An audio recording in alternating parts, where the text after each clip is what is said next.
Hey, welcome back to the Crowdfunding Demystified podcast. My name is Salvador Briggman, and today we're talking about equity crowdfunding, specifically how one entrepreneur has raised over $90,000 using equity crowdfunding for a physical product. So this is basically highly versatile shoes developed with digital knitting technology. This is for the company Glyph, which is right now on republic.co. So I kind of want to do this interview for a number of different reasons, but number one, just to show you that equity crowdfunding is viable. It's something that people are using every single day in order to raise crowdfunding dollars to bring cool new projects into the world. And I kind of want to just show you that with this interview, as well as some of the behind the scenes of what's happening with that campaign, how they ended up, raising nearly six figures so far. We still have a bunch of days to go with this project. And just to demystify that for you, that's really my goal with this entire podcast, right? Is to get into the nitty gritty when it comes to Kickstarter, Indiegogo, charity fundraising, nonprofit crowdfunding, equity crowdfunding, real estate, like everything. We talk a lot about how to actually do one of these projects. And I try to bring on real world entrepreneurs, individuals that are in the trenches right now to share with you exactly how to do that. Now, equity crowdfunding is kind of a newer thing out there, right? Because not a lot of people know you can actually do a crowdfunding campaign and give away shares of your company. Kickstarter, Indiegogo, it's basically a pre-order for a product. With equity crowdfunding, you are giving away shares of the company and you're having a bunch of investors join you on this journey. Now, that's cool stuff because it can mean they're evangelists. It can mean they want to spread the word about your product. And also, they can tell their friends, word of mouth marketing, which I think is pretty powerful when it comes to any kind of new product, new company. That's really how it grows in the beginning, this organic marketing, right? So equity crowdfunding takes about, I'd say, you can raise upwards of $1,077,000 using equity crowdfunding. And this is like basically a few different types. There's Regulation A+, there's Regulation Crowdfunding, there's a lot of different Regulation D. I talk a lot about that in Equity Crowdfunding Explained, a book that I wrote. And also there's an audio version for Equity Crowdfunding Explained. If this is something that's interesting to you, that is a great place to start at crowdcrux.com/equity audio. That is crowdcrux.com/equity audio. So that link will take you to Audible and you can download Equity Crowdfunding Explained. In addition, I have a free course out there for you, warming you up to equity crowdfunding and how it works for startup companies out there in the audience. If that sounds interesting to you, go to crowdcrux.com/equity course. That link will take you to my free course on equity crowdfunding. Again, that's crowdcrux.com/equity course. Without further ado, let's get into today's podcast episode and discover how this startup was able to get massive traction in the early days with their company and also raise a bunch of money using equity crowdfunding. Are you looking for help with the fulfillment side of your rewards on Kickstarter, Indiegogo, or any other crowdfunding website? Fulfillrite is literally the gold standard when it comes to crowdfunding reward fulfillment. These guys will help you ship out your products, your packages, your orders to all of your customers and your backers. They've been working in this industry for a really long time. I totally vouch for their services, and they'll even do things like answer simple questions for you on fulfillment and shipping and figuring out how to get your products into the hands of your customers in the easiest way possible. If you're interested in learning more about them, you can go to fulfillrite.com or crowdcrux.com/fulfillrite, and that will take you to them. Again, that is FULFILLRITE.com. Hey, thank you for having me. Can you describe for the listeners, what is your product and why is it different from some of the other shoes that are out there? Yeah, for sure. So Glyph is really about minimalism, and we had an idea about having one pair of shoes. So I've been a minimalist for my entire life, and when I was in New York, lived in a small apartment, was in grad school, didn't have a lot of money, and just thought it'd be great if I could just have one pair of shoes I could kind of travel with, wear all the things I was doing, and got really into that idea. And so that was kind of the genesis of the company. And so for us, it's really been about making the most versatile pair of shoes on the planet. And it's kind of been different for, everybody. So some of our customers, they're really philosophically inclined, and is there one pair of shoes? But for a lot of people, it's a one pair of shoes for their trip. For other people, a lot of people, it's just having one pair of shoes for the day, not having to switch shoes throughout the day is a big deal. So that's kind of what our value has been to customers since inception. Are you like a designer? Did you think up the idea and get design help? What was your role with the company? Yeah, it's been a really collaborative process in terms of designing and developing the shoe, and a lot of people have been involved. So it started really with our ideation, but we started getting people with a lot deeper experience than we have. So we have, really like a team of people we've worked with. We had several shoe designers. One had kind of done shoes for Rag and Bone, Loafer Randall, so the high end part of the market. Another had come from Tom's, and so really it's about getting their creativity out and then kind of getting customer feedback on that. And so I think my job in the development process has really been managing those things. Like, what do our customers want? What can we do creatively, and like pushing out that end product. What were your friends like when, you decided you wanted to start a shoe company? Because I think we think like apparel and shoes and stuff, and it's such a huge market, but there's also a lot of competition, Yeah, I think that's a good question. I think because I'd done very unrelated stuff. So, just to give you some context, I did like investment banking at JP Morgan, tech strategy consulting, worked for the Obama campaign. So really hadn't been in this space. I think they were a little bit like, okay, this is like a thing that Pranav is trying. Like, it's like a little phase he's going through. I didn't think they expected it to turn into the company that it did. With that, what made you decide to change from, consulting and like finance to then the other side, which is like creation and wanting to make something, for the world? Yeah, I think it was always in something in the back of my mind.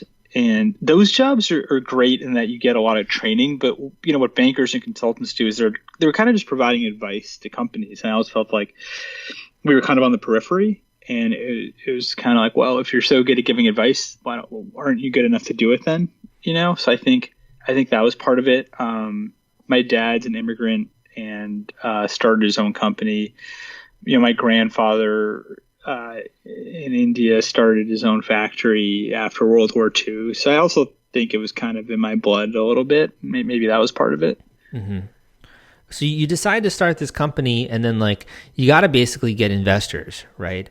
What was that like, going out there and pitching this idea? Because you've gotten a bunch of investment already, right?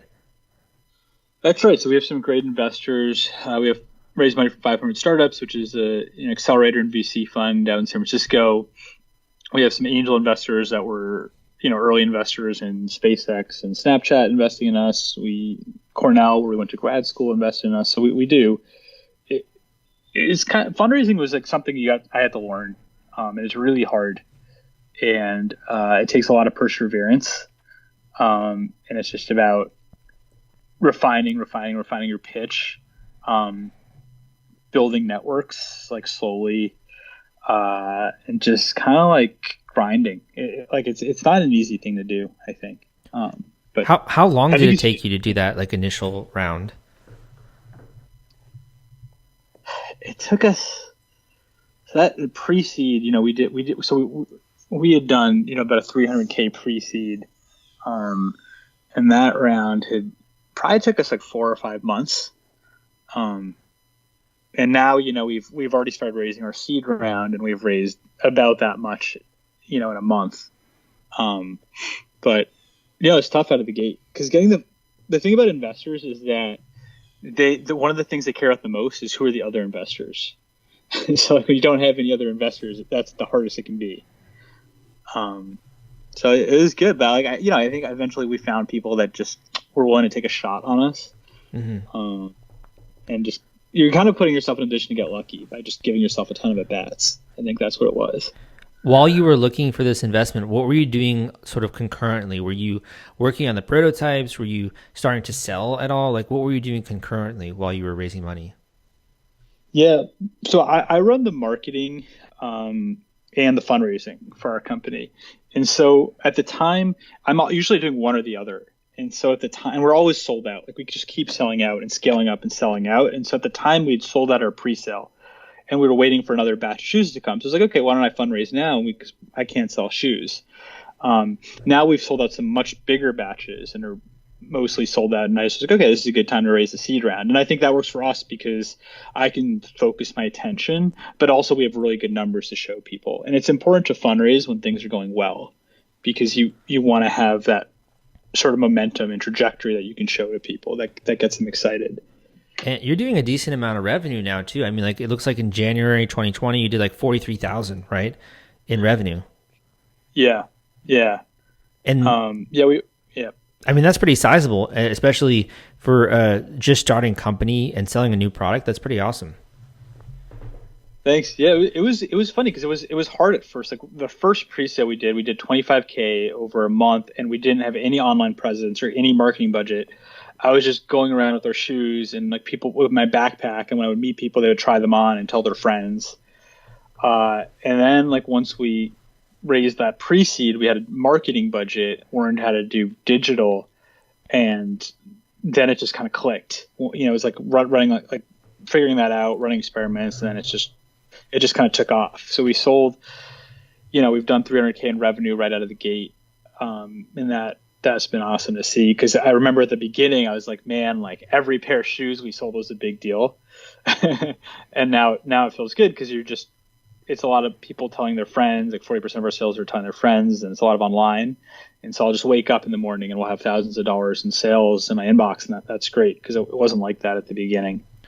So the pre-sale, was that just like a web page you kind of set up where people could go and order it, or was this like doing a crowdfunding Kickstarter or something, or what do you mean by pre-sale?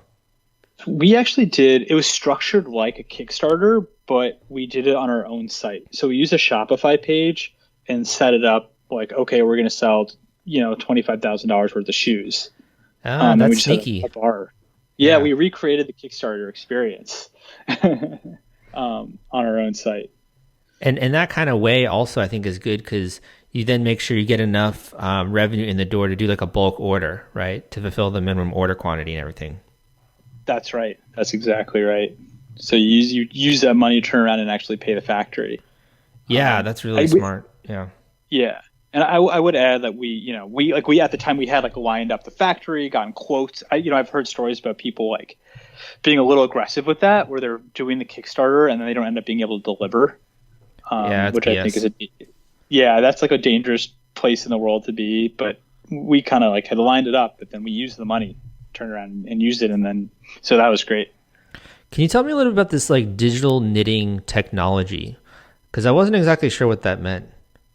Yeah, for sure. That's a great question. This stuff is really going to change the world, I think. So that in the industry, it's referred to as whole garment knitting technology, and what it is factory automation around creating, you know, the things that we wear. And there's a few companies, Shimaseki and Stoll, that make these machines, and in the last 5 or 6 years, these machines have gotten exponentially better. So they can knit, you know, more colors. They're faster. They're cheaper. They can do more complex knits, and so. Like our factory, you know, where, you know, in the past you'd picture like this Nike factory that's a sweatshop or something like that. Well, the factory we have is actually just, you know, several trained engineers and then hundreds of these machines. And these machines enable us to, you know, we've commercialized that technology in our own way, which is building glyphs and building these shoes that fit perfectly around everybody's feet, which we can layer on unique textile properties. Like we can make it antimicrobial, we can make it water resistant because of this technology. So this stuff is really going to change the world, I think. I think like in, you know, 5 or 10 years, it's going to be more than just shoes. It's going to be like, you'll probably order your clothes like you order delivery now. And you'll say like, hey, I want, you know, a J. Crew sweater, and that J. Crew sweater will get knitted for you based on your size. I think that's where we're going. It's almost like a print on demand, it kind of sounds like. That's right. And it's because right now we have these very complex supply chains where you're sending components all around the world, then you're shipping the finished product to the end user. I think in the future the supply chains are going to be much more simple. Like you're going to send the raw materials to where the customers are, and then they're going to get created. The products are going to get created via machine and created on demand, and hopefully there'll be a lot less waste that way. Interesting. So basically, if you don't need to incorporate as many people in the manufacturing, then you don't have to be aware of cheap labor, right? So you can really manufacture anywhere if you have a machine. Yeah, you just need some engineers, some people that know how to run it, but you don't. And it's really interesting because in China, I don't think people realize, but a lot of these factories, because some of the stuff is still manual, and like obviously, but a lot of these factories in China, they can't find people to work in the factories anymore because the Chinese middle class is massive. So people in China don't really want to work in factories anymore. Like they have white collar jobs now. Mm-hmm. And like so it's changing. Yeah. So it's great. So talk to me a little bit about Republic, because You could have easily, I think, gone on Kickstarter and done a campaign for this, but you decided to go on Republic. What kind of informed that choice? Yeah, it wasn't really something we were looking at. And what happened was we had this guy that bought a pair of shoes and he loved them so much that he invested $100,000 in our company. Wow. And it was just a guy that we, his name's Eric. He's a great guy, but we just targeted him with a Facebook ad. And he ended up reaching out. And we had another customer that had written, I think, like a $10,000 check before in the same way. And so we were like, wow, like, people really love our product. They want to invest. In the typical angel checks, they have to be a certain size because there's a lot of legal work that goes into every investment you take. And you have this thing called a cap table, which is all your investors, and you can't let it get too big. But we wanted a way for people with smaller checks to join our community, share in our success, and be a part of this, and do it in a way where the legal work wouldn't become crazy. And so that was how we stumbled upon Republic. And I met Chuck, the CEO of Republic, at an event in San Francisco, and he told me about it. And it just kind of clicked because we had gotten this investment from a customer a few weeks ago. Was there a reason you chose Republic over Start Engine or WeFunder, one of those guys? Yeah, for us, I met Chuck and I felt like I trusted him. We also had another company called Nano that had the same investor as us, which is 500 Startups, had been part of our pre-seed round, and they had done really well on Republic, and I knew their founder well, and she was a big proponent of Republic. So I think it was just the validation from those people was what drove us to Republic. Yeah, that makes a lot of sense. I think one of the other things too, just for people to be able to be a part of this is so cool, and not just from owning it, but participating financially, I think is really interesting. I do think there's one though kind of caveat where a lot of entrepreneurs are so hush about their progress because they don't want people to copy them, right? Whereas for you now, all of this it's almost like you're running a public company, right? You have all of the data there with your sales, people know what you're doing. Are you afraid about that at all, or is it more of just plowing ahead? No, I think that's silly. I think that you're right. That's the thing people think, but it's all about execution. Ideas are cheap. So if somebody sees our numbers shoot up, so what? If somebody wants to do what we can do, well, it's really hard. If they want to spend, putting together the supply chain we did, building the brand we did, we were on the ground in China for 5 or 6 months, just going into factories, meeting all the materials vendors, doing all this stuff. If somebody wants to do that, then they deserve it. I don't worry too much about that. Yeah, I think that's actually a really good mindset to have, because when you are so scared or so worried about other competitors, it really just makes you take your eye off your own ball, right? And you're not working on making the best products or the best marketing or things standing out. You're worrying about who's going to find out, right? So you're not really doing your job anymore.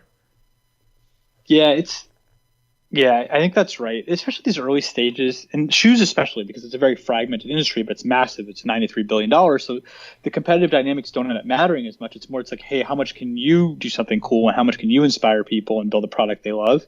But I think what we've learned from talking to other founders and investors is startups rarely die because of competition.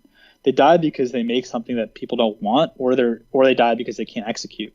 It's really rare that you die because of a competitor, and I think when that happens, it's a lot of times it's a winner take all marketplace, or it's either that, or it's a not that big of a market, and maybe there's only room for one or two companies. But even that's not really the norm.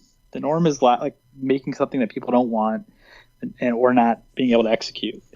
So as it relates to Glyph, you launched this campaign. You're at 78,000, a little bit more than that. So you've definitely gotten over your minimum goal here, and you're continuing to raise money towards the cap for regulation crowdfunding. What's been working well for you in terms of getting people to become investors? Are you doing social media? Are you doing email lists? How are you getting people onto the project? Yeah, that's a great question. So for us, it's part of a bigger seed round, I would say, and so we're more concerned about getting our people have different goals. Our goal is to get our customers involved and have them have ownership in our business. And so really most of the money that we've gotten has come from that. So yeah, it's emailing our customer list posting on Instagram, going on Facebook, like just talking to people. So it's been that kind of thing. And a lot of it's been really cool because a lot of our investors are people that owned a bunch of pairs of Glyphs already or like loved Glyphs. And so it's really cool. And now I think they're super excited. And that's what we're trying to do because we're trying to get this like really tight knit community together. So that's been our process. So basically making sure that you're putting out content a little bit and engaging people. Did you do anything like live streams out of curiosity? No, we haven't done that. I think that's something we've my co-founder brought to my attention recently, and maybe we will because we love talking. I think one thing we got just from we have this video on our page, and people loved hearing our story, and like they didn't know a lot about the company, so we're thinking about doing that because I think it'd be cool to tell the story to people. But I'm curious, is that a thing that you guys have seen in the crowd? I know you guys look at a lot of these Kickstarter, companies. Yeah. I've been seeing a ton more live streams working really well. I'd be kind of curious because you have a really interesting product to show off and stuff. If that would be something I was looking at your discussion section, like you have a lot of really, really good questions here. But also some like really relevant ones, like do you only make them in China? Like how is that affected by COVID, right? Or people wondering like where you're going with the vision, like all that kind of stuff. So I think that could be really easily answered in a live stream, some of those things. Yeah, I think you're right. Yeah, it was interesting to see how in depth people went with their questions. That was really cool that happened. I think like there's one guy because the way it works is you have the Republic page, but you also have to do a filing with the SEC that the Form C that is on that page, that there's a link to it. And one of the guys clearly like went through this whole document and had a really in-depth question. It was like, wow, he actually did the work just like you.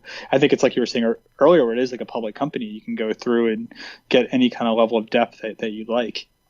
It's kind of surprising to me, but you think about it, it's almost like you are any kind of hobby that you have that you engage in, even if you're just looking at the stock market, right? You're going to look through the companies, you're going to take time to like read through the various things that they're doing, new products they're launching. So it makes sense at the end of the day. It's such a new thing. I think that's kind of surprising. Yeah, it is surprising. It is new. I think it's great because we raised some money from Silicon Valley and all that, but I don't like. I came from a finance background and more of just like a scrappy kind of like seeing my dad start his company. So I don't fully buy into the Silicon Valley like don't worry about profitability, don't worry about numbers. It's all hype kind of thing. Like I don't feel like that works in the end. So for us, I think this is a good way for us to be disciplined, where we know that we've got hundreds of investors that are looking at our income statements. Like I think that's a good thing. Do you have any other advice for people who want to like launch a campaign like you are right now and are kind of wondering what they should do to, have a good start with it? Yeah, I think it's about having a really clear story and making it accessible to people. So it's like for us, it's, we try and tell our story as clearly as we can. Like for us, it's about minimalism.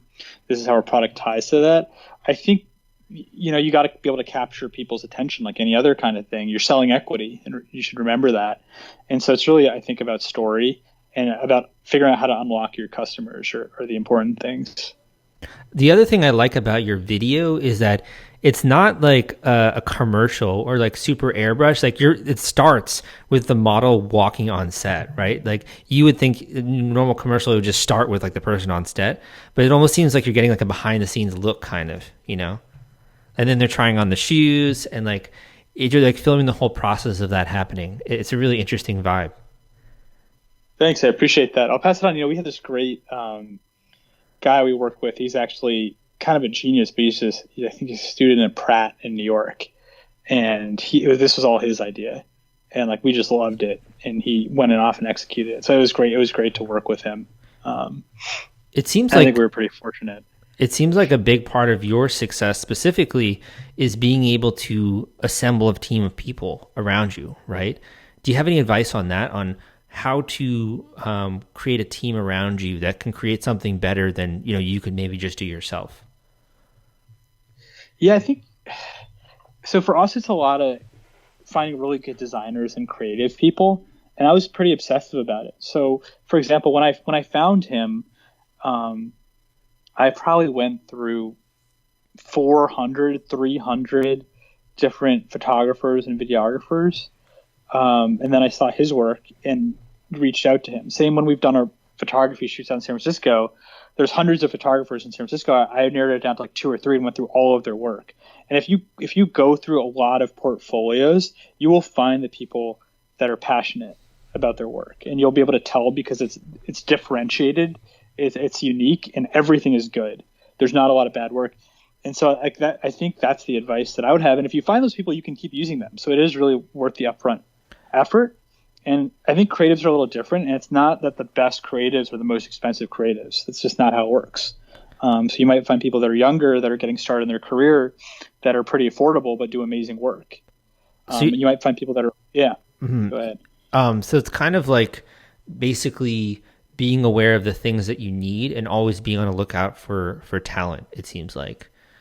As you know, as it relates to that, do you think about culture at all? Because you do have a very strong like ethos of minimalism. Is that something that the people you work with like have to get, or do you not really care about culture?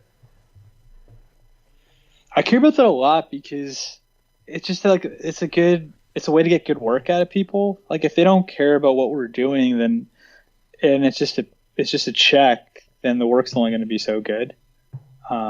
So when I get on a call with somebody and they're like, "Wow, I love minimalism too," and like blah blah blah, then then I feel like we're gonna get the best work out of them, which is what we want.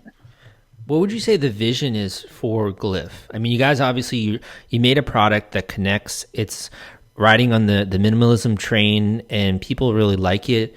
They want to invest in it. What would you say like the vision is for the company? We want to change people's relationship with the things that they own.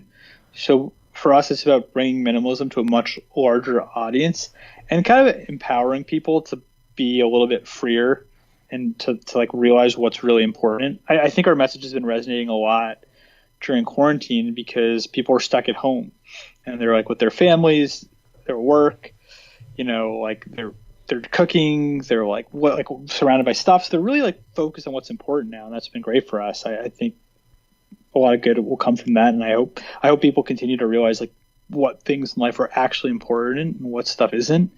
And I think for Glyph is about just being a small part of that process. That's really interesting because you don't really stop to think about like the relationship that you have with the stuff you own.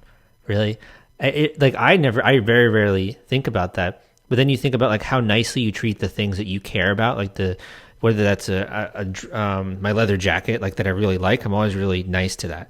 Versus like other stuff, I'll just like throw it around, So it really makes you think about the things that you value, right? So I never even thought of that. So that's really interesting.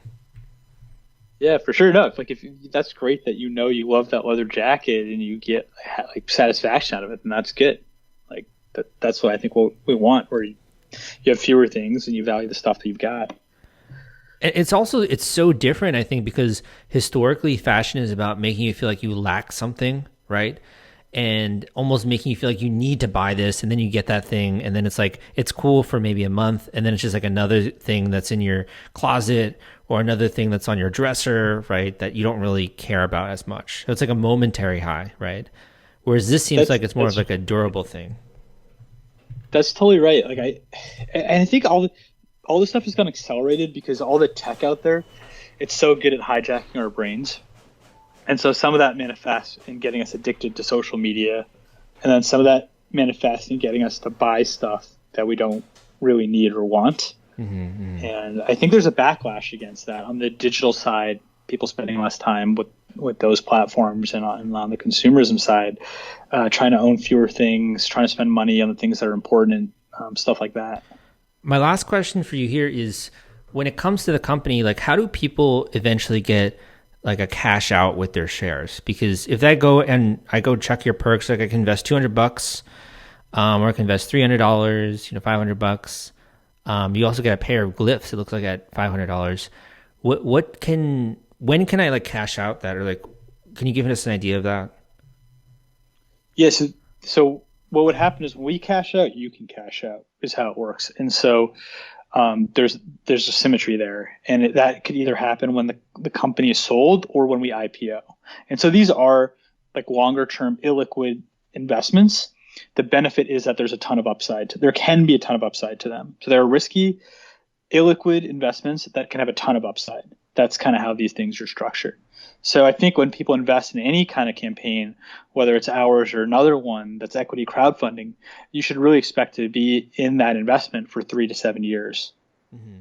And these upsides, like you look at VCs and they can get like a 10x kind of return in the long run. Or man, I wish I had invested in Amazon in like 2010, right? Because it's just the stock is going crazy recently. It's insane.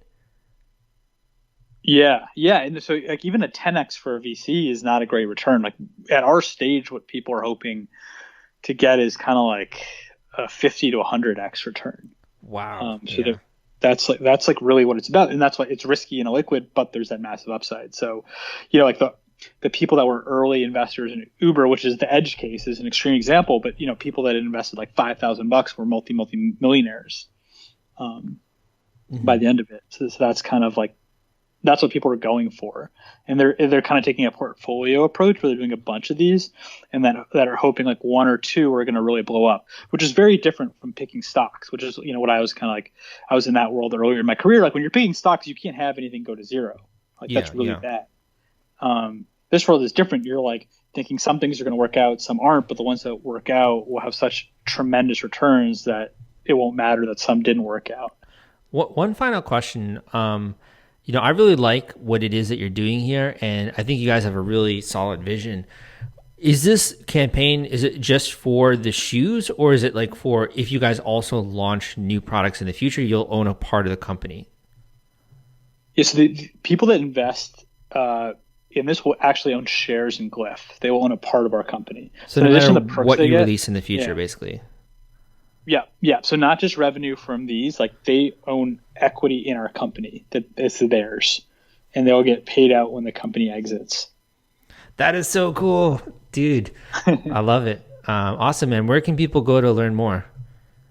Yeah, the site is republic.co/Glyph. That's Glyph.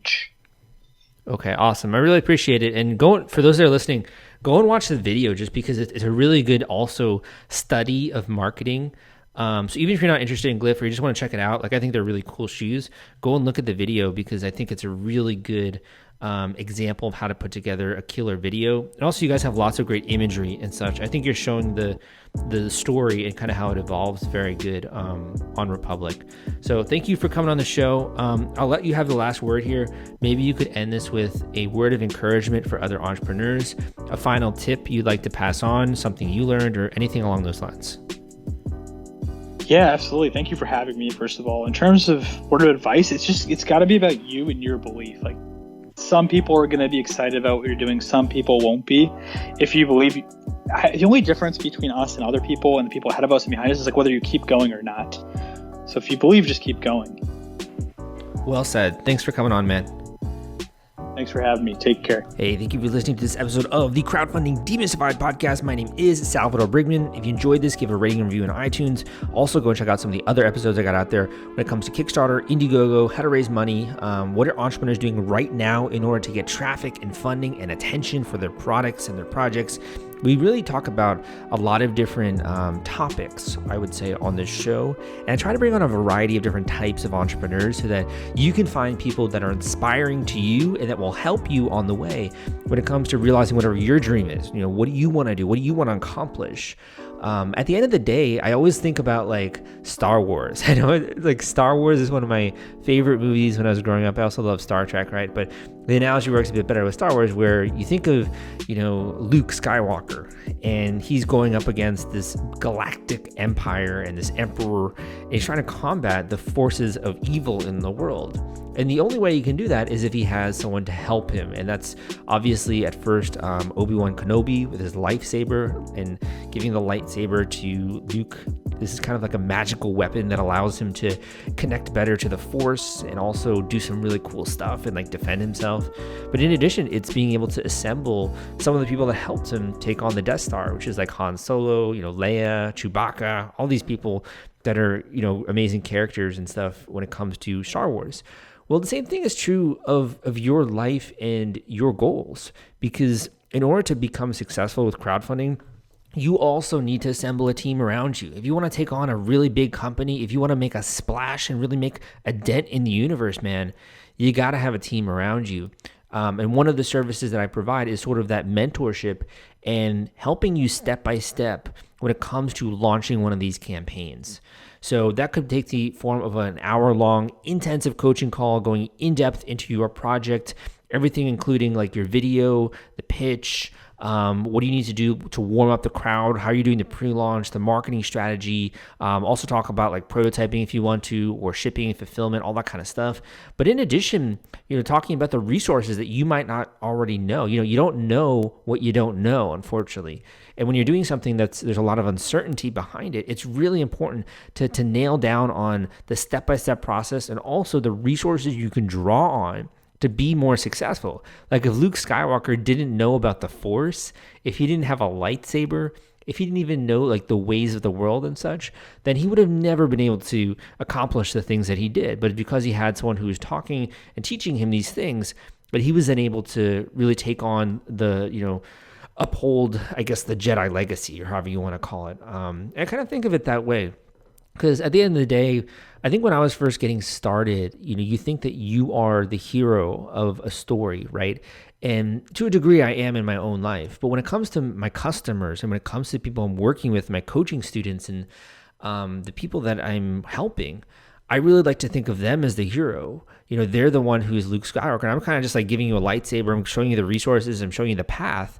And it's up for you to walk that path and be very successful. And I've had people who have started businesses off Kickstarter that, are doing one thing, doing a 9-to-5 job. They end up quitting that and they start their business off of Kickstarter. Then they have like 5-6 employees, have 10 employees. It's crazy. People have launched multiple Kickstarter campaigns and it's a really big opportunity. So if you're not taking advantage of it, number one, go and start to take advantage of equity crowdfunding, Kickstarter, all of these different things. I think equity crowdfunding is the newest one here. So you can go and check out some of those resources I got. But also, if you want to book a one-on-one coaching call with me and to share with you basically how this can apply to your specific project, go through action items, homework, and really just dial in on this entire process. This goes way beyond just a simple like podcast that you're listening to. This is really tailored and specific to you. If you're ready to take that step, you can go to crowdcrux.com/coaching. That is crowdcrux.com/coaching, crowdcrux.com/coaching. Tell me a little about some of your goals, how much you want to raise, what stage you're at, the type of product that you have. Fill out that form so I have a little bit of information about you, and then you'll be able to book a one-on-one coaching call with me ASAP. Thank you so much for tuning into this episode of the podcast. My name is Salvador Briggman, and I will see you next time.